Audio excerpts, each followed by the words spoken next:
انتشر هذا الفيديو على وسائل التواصل الاجتماعي وتحديدا على تويتر، والمقطع القصير أظهر جثة داخل تابوت، والغريب والمرعب إن الجثة كانت عيونها مفتوحة، فجأة أغمضت عيونها بطريقة تخوف.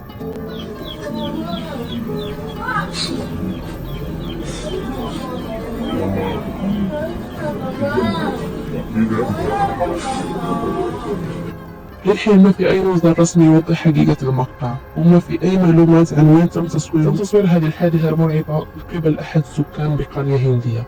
في المقطع ظهرت امرأة غريبة تتسلق جدار أحد المنازل بطريقة مرعبة، وكانت بتسوي حركات غريبة كأنها ملبوسة بروح شريرة. حسب كلام صاحب الفيديو فقال إنه ملامحها كانت مرعبة وما تخيل أبدا إنها إنسان.